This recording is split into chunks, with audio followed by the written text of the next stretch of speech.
Arthur is a tyrannical king who rules over the world with an iron fist. During his ascent to the throne, Arthur slaughtered his enemies, nuked cities, and committed countless atrocities, all in the name of power. But one day, he reflects on all the things he has done. He is overcome with a sense of guilt, and in the next moment, he dies of a heart attack.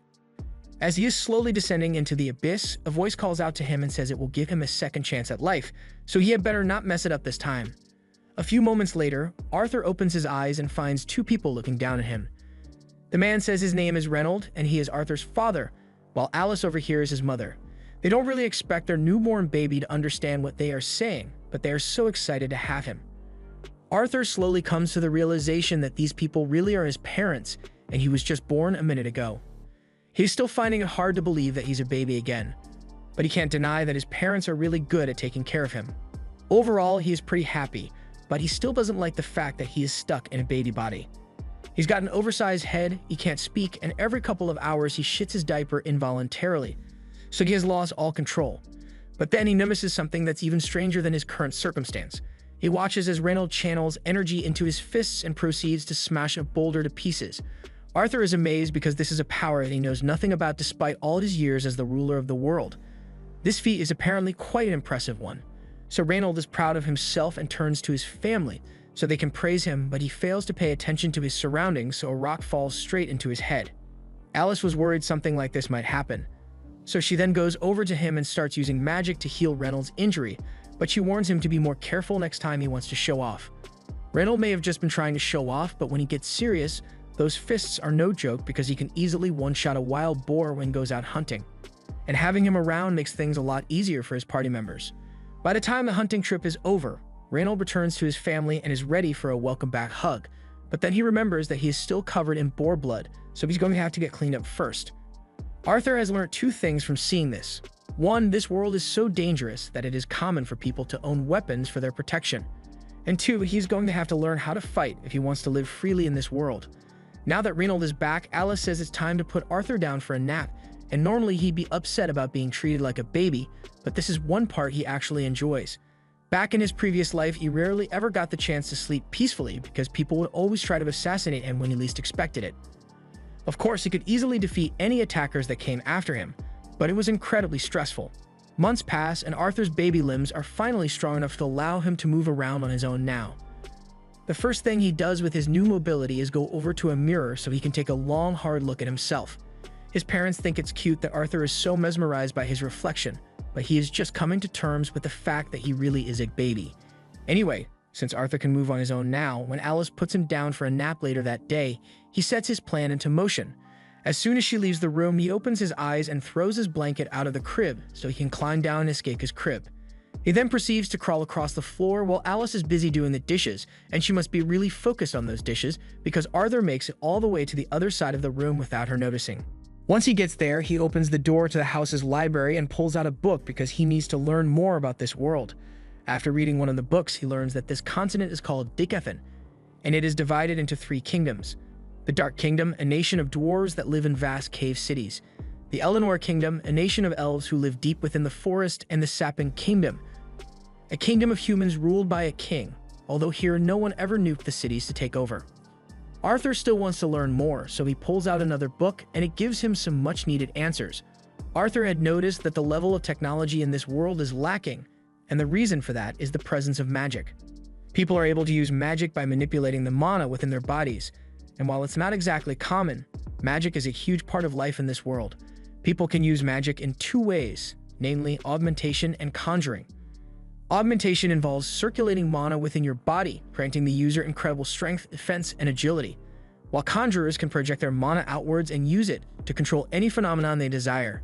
That pretty much sums up the info about this world's magic system, but Arthur doesn't find anything about the healing magic Alice used earlier, so he assumes she must be an exception of some sort. From what Arthur can tell, most people manifest their mana when they hit puberty, and by channeling that mana through something called a mana core, one can learn to control it and become a mage. This is easy for Arthur to understand because in his previous life he rose to power thanks to the innate power of ki within him. It functioned the exact same way as mana, so he tries focusing all his energy to see if he can generate a reaction, and sure enough, his mana core begins to develop. This is a huge step forward in Arthur's development. Before he can do any more training, Alice finally finds him. She's been worried sick ever since she found out he wasn't in his crib, so she's glad he wasn't hurt. But while she's holding him up, she notices that something is different about him. Arthur is worried she might have sensed the mana within him, but she actually just noticed that Arthur pooped himself again. 2 years go by and Alice is writing in her journal one day. She is so grateful that Arthur is growing up strong and healthy. She's starting to grow a little concerned because she hasn't seen Arthur smile even once since he was born. Just then, she notices Reynold and Arthur outside, and it looks like Reynold is giving Arthur some sword lessons. Arthur seems pretty interested, but Alice is furious that Reynold would let a 2-year-old swing a dangerous stick around. By now, Arthur has realized that Alice isn't someone you want to get angry, so he's going to have to be careful not to make her mad. To avoid any other dangerous activities, Alice decides to take Arthur out for the day to show him around the town, and Arthur is particularly excited about this because it will give him a chance to gather valuable first-hand information about this world. He can discern the level of this nation's technology by looking at the weapons that are sold to the general public, and he also gets to see various substances that he has never encountered before. Best of all, he got to witness a mage casting fire magic up close, so overall, today's trip proved to be incredibly valuable for him. By the end of the day, Arthur's baby body is exhausted from all the activity, so he is struggling to stay awake, and Alice wants to put him down for a nap as soon as they get home. As limiting as this new life has been, Arthur has come to enjoy life with loving parents. In his past life, Arthur got dropped off at spawn with no starter kit, so he was forced to live his entire childhood in an orphanage, and never got to experience parental love, so this is a nice change of pace for him. Arthur soon falls asleep on Alice's shoulder, so she starts carrying him to his crib, and along the way, she tells him how proud she is of him for learning so much. She has noticed all the times he sneaks out of his bed to read books, and she saw how excited he was to see the outside world, so she is sure he has an adventurous spirit. She assumes he must have gotten that from Reynold, and sooner or later, Arthur is bound to want to leave home to see the world on his own. Personally, she would prefer it if Arthur lived a peaceful life here, but as long as he is happy, she will support him no matter what. The next day, Arthur is standing by the window and watches as Reynold begins practicing in the front yard. He is interested in seeing the applications of magic up close and personal again, so he eagerly watches as Reynold begins circulating mana within his body. Eventually, rocks begin to fly up from the ground, and Reynold makes it seem like it's the greatest thing in the world, but in reality, it is pretty pitiful. This is the limit of Reynold's skill when it comes to conjuring, but that's because Reynold's specialty is augmentation, so his magic is much more efficient when he sticks to using it within his body. Seeing his father's power motivates Arthur to go do some training, but just when he's about to climb down from the table, Alice tells him it's time for his nap. Arthur still can't speak yet, so he starts whining as they pass the bookshelf, but Alice tells him he needs to take a nap, so there's no time for books right now. Normally, there would be nothing Arthur could do about this, but he recently learned a legendary technique: pouting. Arthur has mastered the art of weaponizing his cuteness as a baby, so even though Alice still wants to put him down for a nap, she eventually relents and just lets him read his book. Once Arthur is alone, he begins practicing with his mana core, and over the past 2 years, he has managed to get pretty good at it. By gathering various fragments of mana within his body, he was able to generate a mana core within himself, and although it was incredibly strenuous, it was well worth it. Now, with just a little more effort, he should be able to cast his first spell, but Arthur drastically underestimates the strength of his mana and accidentally blows up the house. Alice and Reynold were outside when the explosion happened, and it was so huge that Reynold's back gets burnt up really bad, but he and Alice are otherwise alright. However, they soon realize that Arthur was still in the house when it blew up, so they rush inside to check if he's still alive. There's no way a baby could have survived an explosion of that magnitude, but when Reynold reaches the library, he is shocked to find that not only is Arthur completely unharmed, he was also the source of the explosion. He's barely 3 years old, so it shouldn't have been possible for him to use magic until he was at least 12, yet Arthur is already practically a master of mana. He stands proudly and looks at his parents, but he forgets that the house is falling apart. So when 2 roof beams fall straight towards him, he is completely caught off guard. He tries running away, but his stubby baby legs fail him, so it looks like he's done for. Fortunately, both Alice and Reynold rush in to save him, and while Alice shields him with her body, Reynold uses his magic to block all the debris and save them both. Arthur is a bit shocked since this is the first time anyone has ever risked their life to save him, but Alice is so relieved that he is alright that she starts crying. Arthur still isn't used to having people care about him like this, so seeing her cry makes him cry as well. He never could have done something like this in his old life because he was expected to be a ruthless king. At one point, a man tried to assassinate Arthur, so after he was caught, the entire council assembled and prepared to sentence him for his crimes. And on top of that, they plan to ship the man's wife and son off to a camp that has never heard of the Geneva Convention, so they are doomed to be tortured and experimented on, because why not? The man begins to beg Arthur to spare his family because they don't deserve to suffer for what he did. And as an act of mercy, Arthur decided to kill him on the spot. That was basically an average Monday for him back then, but now he spends his Mondays training with his father. Reynold wants Arthur to try practicing with gauntlets, but Arthur already has a lifetime of sword experience, so he's not switching his main weapon. Since Arthur is so insistent on using a sword, Reynold decides to use one as well, and to make things a little more interesting, he's going to reinforce his sword with mana. However, to his utter shock, Arthur does the exact same thing and cuts through Reynold's sword with ease. After seeing this, Reynold realized that Arthur is way too talented for him to train, so he is thinking of getting a professional teacher for him and goes inside to talk to Alice about it. Alice flat out says no to the idea because she can't stand the thought of sending Arthur to some random town just so he can learn. They had already talked about this, and Reynold was supposed to teach Arthur to fight while she would teach him about magic, but Reynold points out that Arthur managed to cut right through his sword during practice even though it was infused with mana, and the kid is still a toddler for God's sake. If he's doing stuff like this at such a young age, then who knows what he could be capable of in the future, so Reynold thinks it's important for him to have a proper teacher. Alice can't deny that Arthur is unnaturally talented, but she still hates the idea of leaving him alone at a school in the city, so she and Reynold start arguing over it for a few minutes because they can't come to an agreement. Arthur is getting sick of all the arguing, so he points out that they can just come with him to the city. That way he can still get a teacher, and his parents won't have to leave him alone. The two of them hadn't realized that was an option, but it solves all their problems, so they think it's a great idea. So they immediately start making preparations for the journey, and the next day, a carriage arrives to take them to the city. They will be traveling with some of their old friends, and Arthur recognizes them because they are the ones who helped Alice and Reynold rebuild the house after he blew it up. They are all in a party called Twin and Horns, and the leader, Adam, introduces himself to Arthur. Angela introduces herself as well while simultaneously introducing Arthur to her chest and nearly choking him out. And Alice is happily watching it happen. Luckily, before Arthur passes out, Durden gets him away from Angela and introduces himself as well. But he is a bit more gentle and just gives Arthur a high five. Arthur then notices a girl standing on top of the carriage, and you know she's trying to oar a farm because there's no reason to be standing on the carriage right now. She doesn't say anything, so the others tell Arthur that her name is Jasmine, and the final member of the team is Helen, the archer. Since the introductions are finally done, the group needs to get moving, so they all climb into the carts and head out. Along the way, Alice asks Arthur if he is excited about his first big trip, and Arthur says yes, but internally he is thinking about how primitive this world is. They still use horse-drawn carriages to travel here, while in Arthur's old world he had an entire fleet of flying cars he could use at any time. After traveling for most of the day, the group decides to take a break for lunch, so they set up camp, but as soon as they stop, they are attacked by wolves. Although these wolves are pretty dumb because they didn't even try to surround the group, they just charged straight in and got bodies by the team of adventurers in an instant. Arthur finds the whole display interesting since this is the first time he has seen real combat in this world, and he intends to become strong enough to handle threats like that on his own soon. Since they got a lot of dead wolf meat now, the group decides to cook it for dinner tonight, but they got no spices, so it's just gonna be plain grilled meat.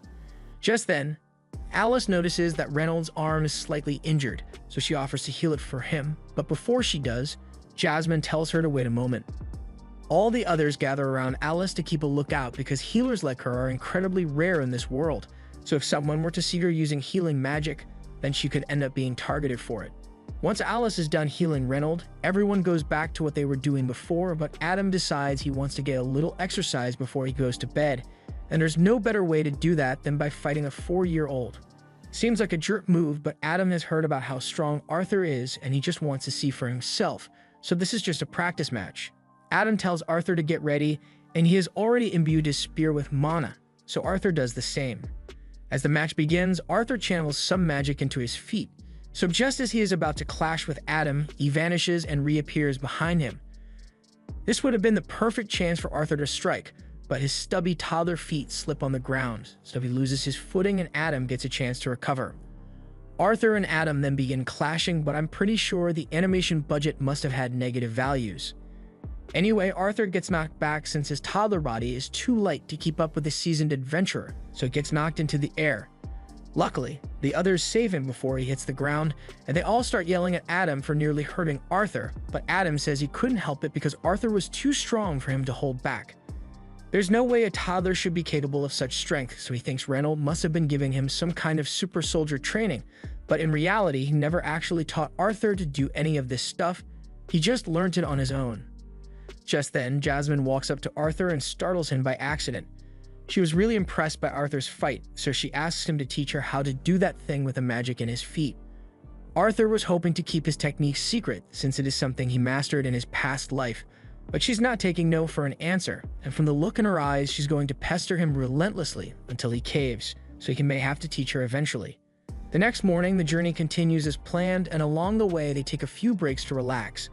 During these breaks, Adam gives Arthur a few basic spearman lessons, and Helen teaches him how to use a bow a few minutes after that. And with a few basic lessons, he is able to figure it out pretty quickly. The only weapon knowledge Arthur has from his past life is with a sword, so these lessons are really valuable to him. And since he is learning so much from them, he decides to teach Jasmine his technique after all. By channeling magic into your feet and using wind magic at the same time, you are able to boost your speed tremendously. And after demonstrating it once, Jasmine is able to replicate it perfectly. Later on, Arthur is reading a magic book in the carriage, but for some reason, Jasmine is sitting there too and just staring at him. And it's not a coincidence either because she keeps taking every chance she can to get close to Arthur. The next morning, Jasmine gives Arthur a knife as thanks for teaching her that technique, and it's clear that she really likes Arthur since she usually doesn't interact with people intentionally. A few minutes later, everyone gets back into the carriages and they continue through the journey, but as Arthur is reading his book, the carriage is suddenly attacked by bandits. They are being attacked by bandits and the carriage is completely surrounded, so there's nowhere for them to go. The bandit leader orders his men to capture the women and children so they can be sold as slaves, so all the bandits rush in and the adventurers do their best to hold them off. In terms of raw power, the Twin Horns and Reynold are much stronger than the individual bandits, but there are way too many for them to defeat on their own, so sooner or later, they are going to get overwhelmed. At one point, Reynold gets launched into the carriage by the bandit leader, and he is badly hurt, so Alice wants to come to heal him. However, Reynold tells her to stay away because if the bandits find out about her power, then they'll start targeting her, so instead he asks Arthur to take Alice and run as far away as he can. Arthur doesn't want to leave Reynold behind, but Reynold tells him that Alice is pregnant with another child, so protecting her should be a top priority. Arthur understands when Reynold gives the signal, he prepares his magic to flee with Alice. And in the meantime, Reynold says he will hold the bandits off. The bandit leader orders his men to go after Arthur and Alice, but Reynold refuses to let that happen, so he charges in and clashes with him. The bandit leader managed to knock Reynolds down before, but this time Reynolds' family is on the line, so he's not going down easily. While Reynold is keeping the bandit leader busy, a few of the more insignificant bandits try to go after Arthur and Alice instead, but Adam and Jasmine throw some daggers at them and take them out to clear a path for Arthur to escape with Alice. They are all doing their best to keep the bandits away from Arthur, and he is doing his best to get Alice to safety. It's honestly ironic how he spent his previous life taking things with no regard for others, and now he is forced to run away in order to avoid losing someone precious to him. After running away for several minutes, Arthur thinks they should be far enough from the bandits to be safe now, but he was wrong. One bandit is watching them from atop a cliff, and this one is capable of using magic, so he attacks Arthur and Alice with a wind spell. Arthur doesn't notice him at first, and by the time he does, the spell has already been cast, so the only thing Arthur can do is push Alice out of the way and take the hit alone. The wind blast knocks Arthur back, so he is going to fall off the cliff, and with his toddler body, that's basically a death sentence. However, if he's going to die, he's not going out alone, so as he is falling off the cliff, he takes the knife he got from Jasmine and throws it at the magic bandit. The knife hits the bandit and the string wraps around his ankle, so Arthur is able to use it to pull the guy down with him. The adventurers try to use their magic to save Arthur, but he has already fallen too far for them to reach him, so Arthur is doomed. As he falls to his inevitable death, Arthur looks back on his life, and even though he is going to die, he is filled with a strange sense of peace because he knows he managed to protect his precious family. He finally understands why that man in his past life was so desperate to protect his family. Arthur didn't even think twice about sacrificing himself to save Alice, and while he doesn't regret his actions at all, he still wishes he could have survived to live with them a little longer. After that deadly fall, Arthur somehow manages to get out of the river and make his way into a cave. However, he comes face to face with a terrifying monster, and he's starting to regret coming here for shelter. He tries to sneak attack the monster to increase his chances of survival, but the monster simply smacks him out of the air and tells him to calm down. It tells Arthur that it isn't evil and just wants to be friends, but the last time a stranger said that to me, I ended up in the back of a van, so I'm not sure Arthur should trust it. In any case, he is still badly wounded and his injuries aren't going to recover unless he eats something, so the monster starts picking fruits off the cave wall. It tells Arthur to eat the fruits, but he doesn't trust the random wall fruits, so he's about to get up to talk his way out of this. But just then, his injuries finally catch up to him, so as he tries to get up, he hears something snap and starts crying his eyes out. The monster tells him to stop crying because it's a miracle that he survived that fall in the first place. Arthur has a lot of things he wants to ask, but the monster tells him that it won't answer his questions unless he eats the fruits. He was hesitant at first, but after biting into the first berry, Arthur realizes that they actually taste pretty good. Once he is done stuffing his face, Arthur turns to the monster and asks it if it knows anything about his parents' current condition. The monster explains that it isn't able to leave this cave, so it can't check up on Arthur's family for him. But it does have an ability that allows it to see over a great distance, so it generates a screen and shows Arthur that his parents successfully defeated the rest of the bandits. That means they are still alive and well, and Arthur couldn't be happier to hear such good news. He thanks the monster for letting him know that his parents are still alright, and since Arthur is going to be stuck here for a while, he decides to be friendly with it. The monster's name is Sylvia, and she turns out to be a really nice person. Over the next few days, Arthur stayed here, ate, and rested so his injuries could heal, and all the while, Sylvia kept watch over him. Once his body had recovered, Arthur wanted to return home as soon as possible, but according to Sylvia, Arthur would never survive the journey home by himself. This cave is currently on the outskirts of the Elven Forest, and this part of the forest is filled with all sorts of magical beasts and immoral bandits, and Arthur simply can't handle all that. But that doesn't mean he's going to be stuck here forever. Sylvia has the ability to open a dimensional rift so she can send Arthur back home, or at least to a safer location than this forest, but it is going to take a long time for her to create the rift, so Arthur is going to have to wait until then. Since he has nothing better to do, Arthur picks up a stick and starts swinging it around to practice his swordsmanship skills.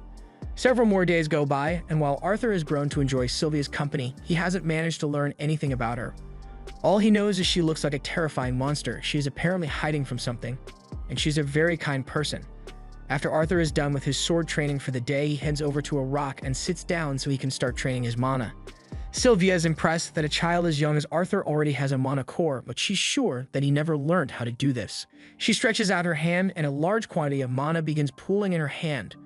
Arthur is amazed because Sylvia is basically accumulating mana while she's casting her spell, and if Arthur were able to learn such a thing, then he would undoubtedly become incredibly strong. With that said, before Sylvia even offers to teach it to him, she asks Arthur what he plans to do with the power he will gain from learning this technique. Arthur had never really considered it before, but now that he thinks about it, he recalls how his family and friends were all nearly wiped out because of some bandits. So he tells Sylvia that he will use his power to destroy anyone who dares to hurt his family. However, Sylvia doesn't like that answer, so she flicks Arthur on the forehead and knocks him back. She says she would never teach her technique to someone who thinks like that, but Arthur doesn't understand why she is so upset since it is perfectly natural to want to kill your enemies. Sylvia wants to prove a point, so she raises her finger to Arthur's head and tells him that she could easily split his skull open with it, or she could touch him gently. She asks Arthur which one he would prefer, and Arthur obviously doesn't want to die, so he says he would prefer the gentle touch. It's easy to let your actions be driven by anger and hatred, but once you give in, your life will become an empty, endless cycle of hate. She doesn't want Arthur to waste his life like that, so she asks him once more, what will you do with the power? Arthur thinks about it again, but this time he focuses on the bright smiles of the people close to him, so he answers that he wants to use his power to protect the people he cares about. And Sylvia likes that answer much more. Meanwhile, outside the cave, a monster that looks very similar to Sylvia seems to be tracking her down, and it is really close to finding her. Back in Arthur's old world, he was the king, but that didn't mean he held all the power. The people who were really in charge were the senators, so Arthur was basically just an agent of war to be called upon whenever the senators needed him to commit unspeakable acts of violence. But he never liked living that way. Back to the present, Sylvia is teaching Arthur how to use her technique, and after showing him how it's done, she asks him to try it for himself. Arthur begins condensing the mana in the surrounding air, and once he gets the hang of it, he is able to use that mana to power himself up. He can already feel the difference in his strength, so he runs over to Sylvia to thank her for teaching him. However, Sylvia suddenly senses someone approaching, so she knocks Arthur into a pile of rocks and tells him to stay quiet. Arthur has no idea what's going on, so he takes a look out of the pile of rocks and sees another monster that looks just like Sylvia. Sylvia seems to know who he is, and she is surprised that he managed to find her here, but the second monster doesn't want to waste time, so he demands that Sylvia come with him. However, Sylvia says nah, so he immediately starts blasting. Arthur wants to go help Sylvia, but he hears her voice in his head, telling him not to worry about her. The other monster tries to convince Sylvia to just cooperate with him because otherwise he will have to kill her. But Sylvia would rather die than listen to him, so she starts charging up her mana and reveals her true form. It turns out that Sylvia is a dragon, and in this form she is able to use much more power than before. She fires a huge blast at the other monster, so he blocks it, but he tells her she's being foolish because with the current state of her body, she won't be able to survive using that much power. Sylvia is well aware that she will probably die from this, but she doesn't mind because she has lived a long and happy life. She manages to push the other monster into a wall, but he isn't out of the fight yet, so he gets back up and starts raining several blasts on Sylvia. She takes a lot of damage from those blasts, but right now she is more worried about Arthur than herself because this fight is getting dangerously close to the place she hit him. The other monster launches one more blast at her and she can't dodge it since it would hit Arthur, so she uses the full extent of her power to intercept the blast and stop time temporarily. While time is stopped, she tells Arthur to come out of his hiding place. Arthur does as she says since it seems safe, and he would like to ask questions about everything that's going on, especially the fact that she's a dragon, but there's no time for that. Her time stop power won't last much longer, so she needs to get Arthur out of here as soon as possible. She opens the dimensional rift she had been preparing, but due to her injuries and the fact that she didn't have time to properly finish the spell, the portal is connected to the middle of nowhere instead of Arthur's home. She was trying to avoid sending him into the forest since it would be dangerous, but she has no choice now.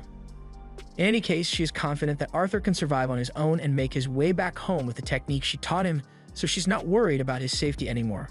She once again asks him what he intends to use his power for, and without hesitation, Arthur answers, saying he will only use it to protect his family, so Sylvia is satisfied that he won't use his power for selfish reasons. Before he leaves, there are a few things she wants to give him, so she forms an egg and a feather in front of Arthur. She asks him to wrap the egg in the feather and cherish it well, and as a final parting gift, she imprints her will onto Arthur's body in the form of a mark on his arms. Arthur is confused by the fact that he suddenly got 2 full-sleeve tattoos, but Sylvia doesn't have the strength to explain it. She tells him he will figure out how to use it one day, but sadly she won't be there to teach him anymore. She also apologizes to Arthur because the truth is that she could have teleported him back to his family when he first got here, but she was just having so much fun with him around that she didn't want it to end. And now she ended up putting him in danger because of her selfish decision. Arthur feels terrible because he knows he doesn't have the power to save Sylvia from dying here even though she taught him so much. He doesn't care if she's a dragon or a monster. To him, she's a precious member of his family. He tells her he thinks of her as a mother, but Sylvia reminds him that he already has a mom, so Arthur says she can be his grandma then. Sylvia wasn't expecting him to say that, but she really likes the sound of being called grandma, so she asks Arthur to say it one more time, and he happily does so. Sylvia is really sad that she won't get to see Arthur again, but they are running out of time, so she nudges him forward so he can go through the portal. Arthur understands, so he takes the gifts she gave him and walks through, but at the last second, he changes his mind and starts begging Sylvia to come with him, but she can't do that, so she closes the portal and sends Arthur away. Time then resumes and Sylvia is hit with the blast from the other monster and the damage looks fatal. She collapses to the ground, but the monster isn't convinced that she is dead because it knows she is too powerful to be taken out by a blast like that. However, he lets his guard down while he is approaching her motionless body, and as soon as he is within range, Sylvia uses all of her remaining energy to fire a blast that incinerates him, along with everything in a 1-mile radius. As Arthur is being teleported, he hears one final message from Sylvia. She asks him if he remembers what she said earlier about the right way to use your power, and Arthur remembers, but he is still really sad about what happened. Sylvia tells him that the world is a sad place, so things like this will happen from time to time, but that's why Arthur needs to change it for the better. Arthur protests and tells her that there's no way he could do something like that, but she doesn't expect him to change the world immediately. He can do it one step at a time after all. This isn't his first time taking control of the world. Sylvia is aware of Arthur's past life as a king, and while she doesn't agree with how he ruled back then, she is sure that as long as Arthur doesn't let himself be consumed by hatred, he will become a great king who makes the world a better place. A little while later, Arthur wakes up on the floor and he swears that he will fulfill Sylvia's request, but before that, he needs to find his way out of this forest. This was the end of episode 3. Subscribe to not miss the next part.